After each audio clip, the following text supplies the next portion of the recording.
War does not end when the guns fall silent. For the men who fight it, the battle continues long after they've returned home, replaying in their minds, in their nightmares. But sometimes the war doesn't just linger in the minds of men. Sometimes it feels as though the land itself refuses to forget.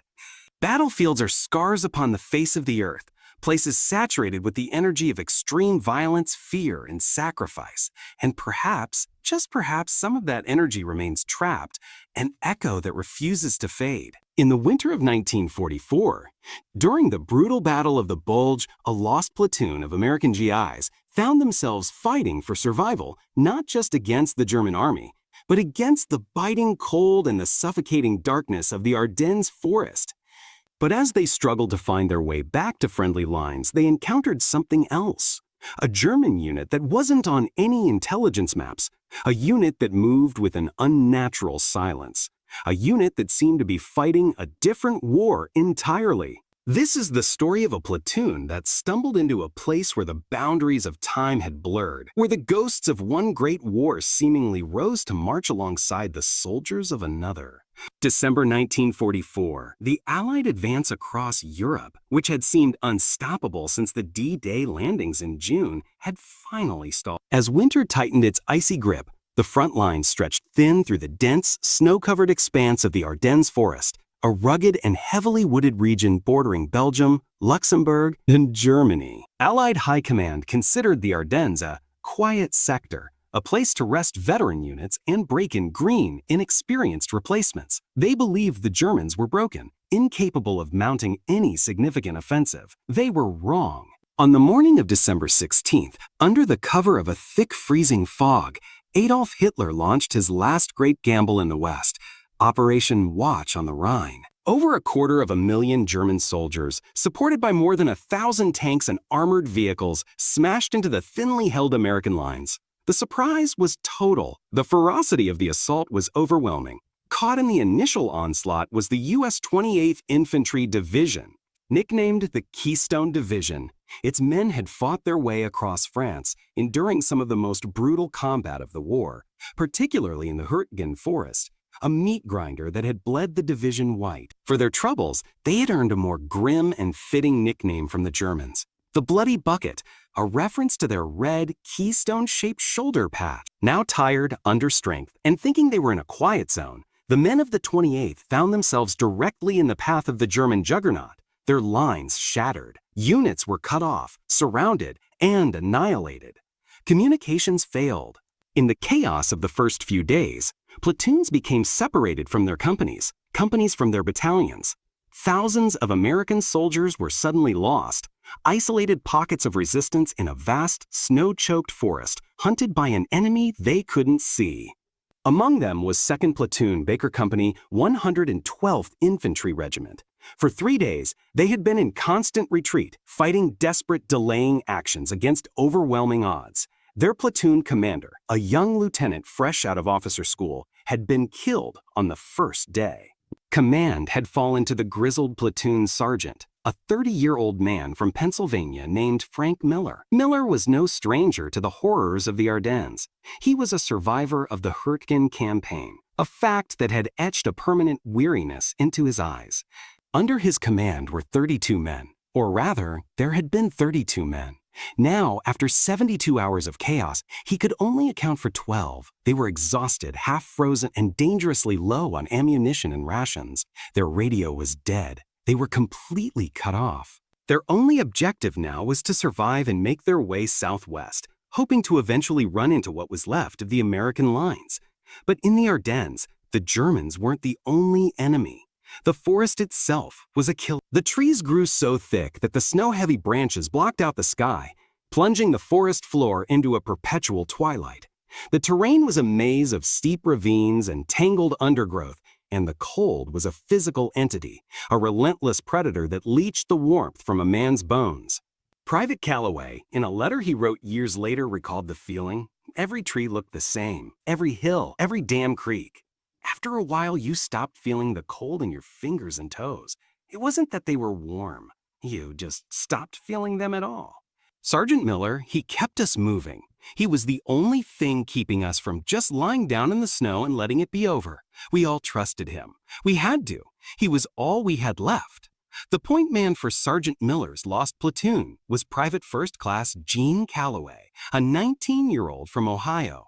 It was Calloway's job to navigate the treacherous terrain, his eyes constantly scanning for the telltale signs of a German ambush, a tripwire half buried in the snow, the glint of a rifle scope in the trees, a patch of disturbed earth that could hide a mine. He felt the weight of the other 11 men's lives resting on his young shoulders. For 2 days, they moved like ghosts through the forest, speaking only in hushed whispers, the crunch of their boots on the frozen snow, the only sound in the dead quiet of the woods. They saw no one, friendly or enemy. The war, which had been a deafening roar of artillery and machine gun fire just days before, had fallen silent. It was an unnerving silence, filled with a tension that was almost worse than the noise of battle.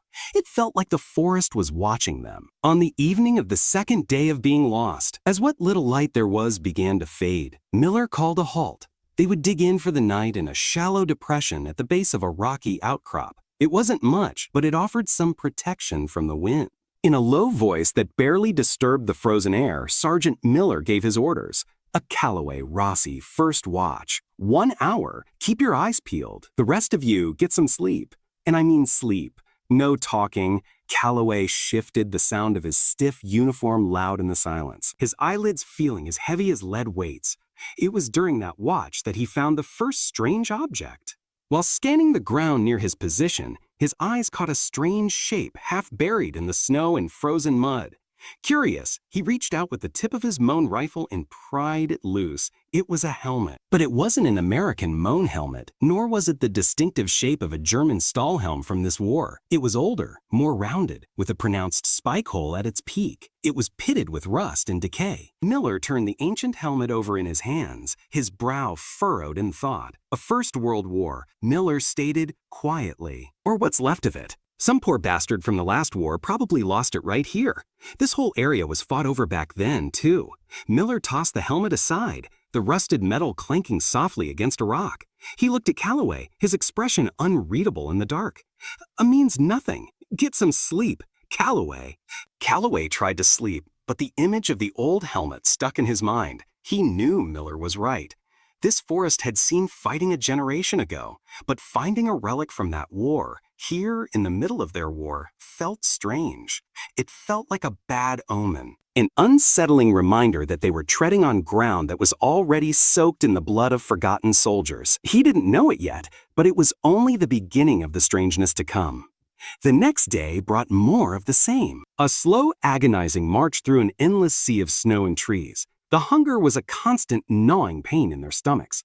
The cold was a relentless ache in their bones. By late afternoon, they were beginning to lose hope. It was then that Calloway, still on point, saw something that made him freeze in his tracks. He held up a clenched fist, and the column behind him sank silently into the snow. Through a gap in the trees, about 200 yards ahead, he saw movement. Sergeant Miller crawled up beside him, raising his binoculars. His breath hitched. It was a German patrol, at least 30 men strong, moving perpendicular to their position.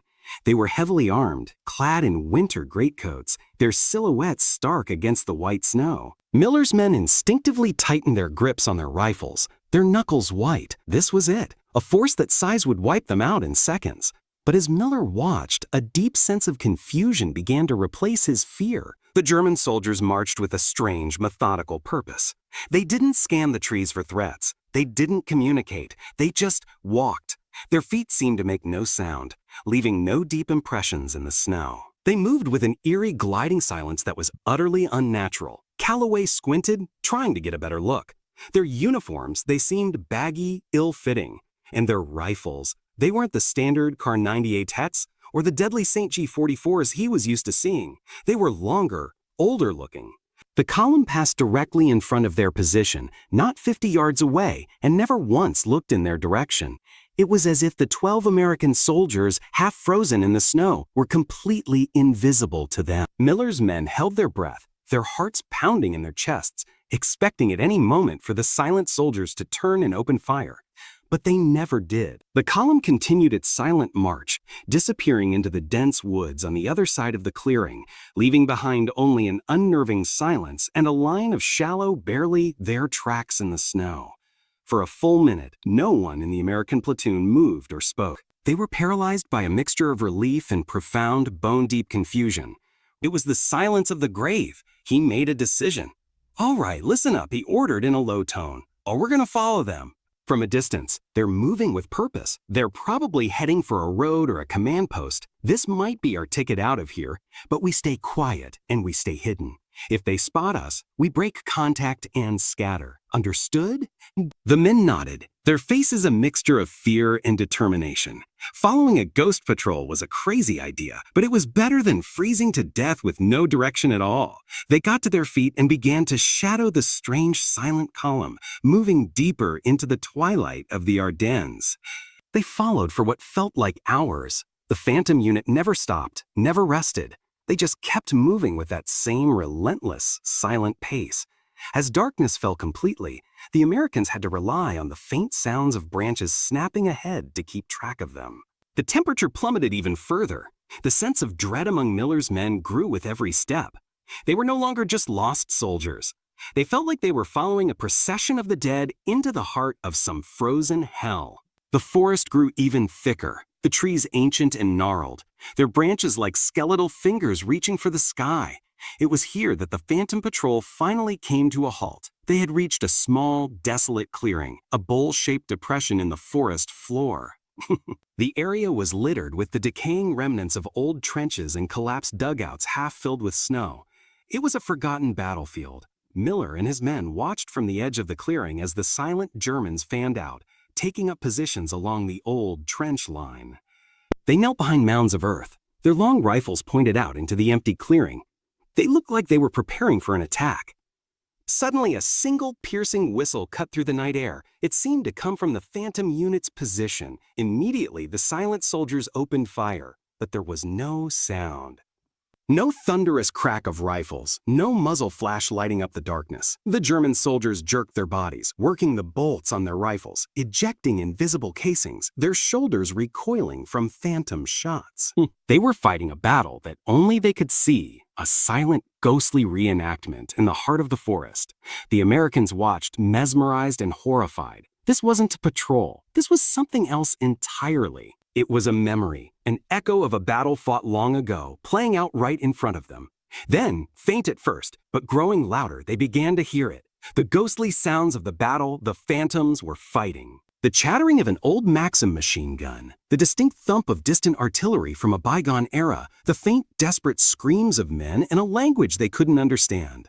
The air grew thick with the phantom smell of cordite and decay. Muzzle flashes lit up the clearing. Bullets ripped through the air, tearing into the trees around Miller's men. Instinct took over. The Americans returned fire, their moans and bar barking a deafening reply. In the chaos of the firefight, something even stranger happened. The moment the first real shot was fired, the Phantom German unit, their ghostly battle, and all its ethereal sounds vanished.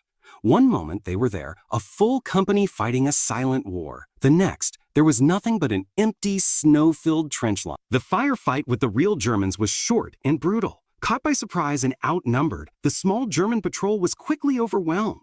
Miller's men, fighting with the desperation of cornered animals, suppressed the enemy position. They had survived, but none of them would ever be able to explain what had happened in that clearing. They had walked into a place where two wars, separated by a generation, had bled into one another. For another day and a half, Sergeant Miller and his 11 survivors pushed westward. They were running on fumes, their encounter in the clearing leaving them psychologically shattered. They spoke little, each man lost in his own thoughts, trying to process the impossible thing they had seen. Was it a shared hallucination, brought on by hunger and exhaustion? Or had they truly witnessed an army of the dead? On the morning of December 21st, they finally stumbled out of the tree line and onto a muddy, snow-rutted road. In the distance, they saw it, a knocked-out American Sherman tank, and next to it, a group of GIs huddled around a small fire. They were saved. The reunion was a somber one. The men were from another company of the 28th Division, themselves a battered remnant of a larger force.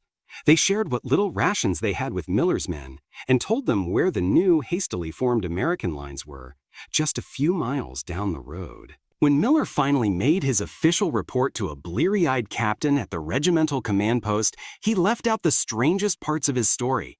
He reported being cut off, evading the enemy, and a brief firefight with a German patrol. He said nothing of the silent soldiers, the phantom battle, or the rusty World War I helmet. What could he say? That his platoon had been saved because a ghost army had acted as a diversion? They'd think he had gone mad from combat stress. They'd send him to a psychiatric ward. So he kept it to himself, and he told his men to do the same. The war moved on. The Battle of the Bulge eventually ended. The Allies pushed into Germany, and in May of 1945, the war in Europe was over. Sergeant Frank Miller and Private Gene Calloway were two of the lucky few from their original platoon to survive the war. They returned home to a world that was desperate to forget the horrors they had seen. For years, Miller never spoke of what happened in the Ardennes. But the memory of the silent soldiers haunted his dreams. He needed answers. In the late 1960s, now a middle-aged man, he began to research. He spent hours in libraries, poring over old military records and history books. He focused his search on the First World War, on the battles fought in the Ardennes region. And eventually, he found it. In a dusty, forgotten volume of German military history, he found a footnote referencing the Kaiserschlacht, the spring offensive of 1918. It mentioned a Württemberg infantry regiment, part of the German Fifth Army. During a massive assault in a sector of the Ardennes, the exact same sector where his platoon had been lost in 1944, the entire regiment had pushed forward into the Allied lines and had simply vanished. Over 3,000 men. They were cut off, surrounded by French and American forces, and wiped out to the last man. Due to the chaotic nature of the offensive and the shifting front lines, their bodies were never recovered. They were listed as missing, their final resting place unknown, swallowed by the dense, unforgiving forest.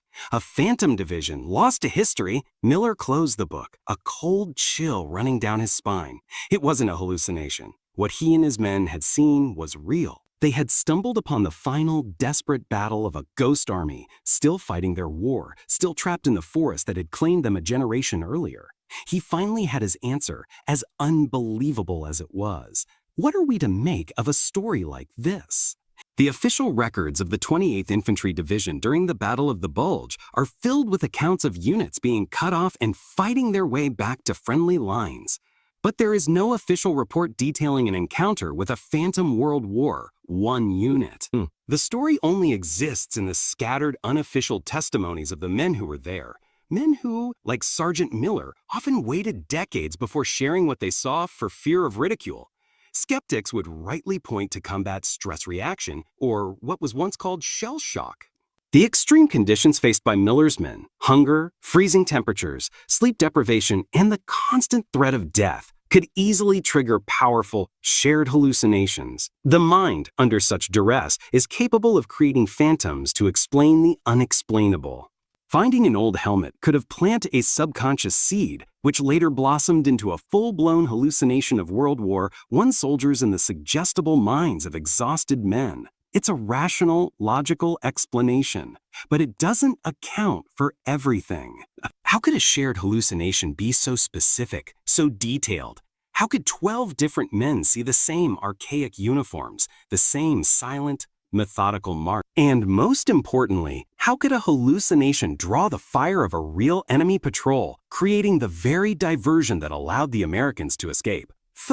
This is where logic falters and we are left with the inexplicable. The concept of place memory, or what some call the stone tape theory, suggests that powerful traumatic events can leave an energetic imprint on a location, a psychic echo recorded into the very fabric of the environment, the rocks, the trees, the soil, furtive. Perhaps battlefields, as sites of immense emotional and violent energy, are particularly susceptible to this phenomenon.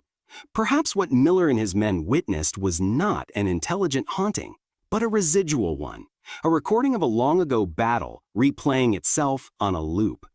Or perhaps It was something more. Perhaps the spirits of that lost German regiment, forever trapped in the forest, saw the American platoon, another group of soldiers lost in the same dark woods, and, in a moment of spectral solidarity, reached across time to intervene. A ghostly feint, one last battle to save men they would never know, from a war that wasn't theirs. We will never know for sure. The men of that platoon are gone now. Having taken the full truth of their experience with them, all that remains is their incredible story. A testament to the enduring mystery of the battlefield, a place where the lines between past and present, living and dead, can become terrifyingly thin. A place where the fog of war is sometimes more than just a metaphor. Hey guys, thanks for sticking around for the after action.